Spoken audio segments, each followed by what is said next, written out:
His father was a poor rice farmer in India. He's a multi-millionaire St. Louis entrepreneur who arrived in the United States with just $15 in his pocket. For years, people asked, "Hey, Doc, how did you do it?" Well, this morning, Doc Yadav, the founder of St. Louis Chemco Industries, shares part of the formula for financial freedom, which is also the title of his book that you're looking at.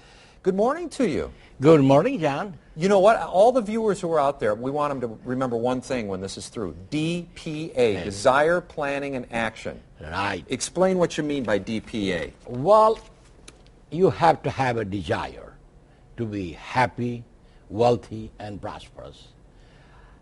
It's said that if you can dream it, you can do it. So D stands for desire and dreams. Then you have to plan. Plan. You have to prepare. You have to have a skill. You have to have a knowledge.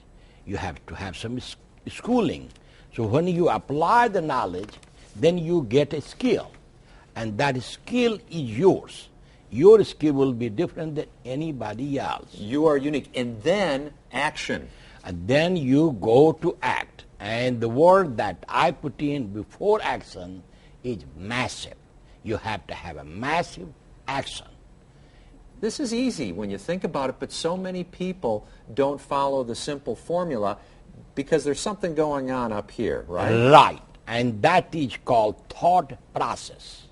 That as you think it, that's what you become. So you, in this book, you have a little test that people should take first, right? Right. And what should they discover from that test? A test that whether you are qualified at this point to be an entrepreneur, to be wealthy, to be helpful to community. And those things can be learned.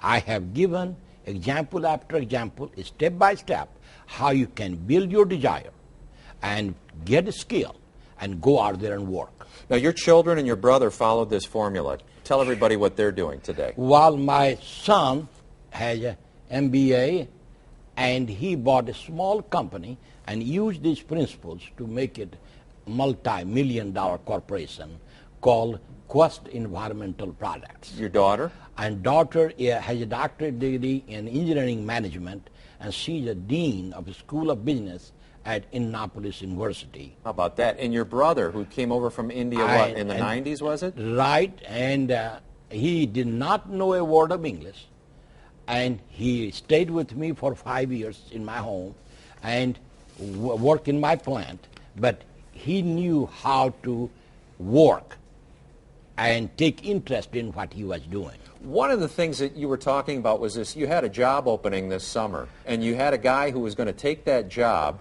and then all of a sudden he called you up and said, "I'm not going to take it." Why? Why? Because his unemployment compensation was extended for another 6 months.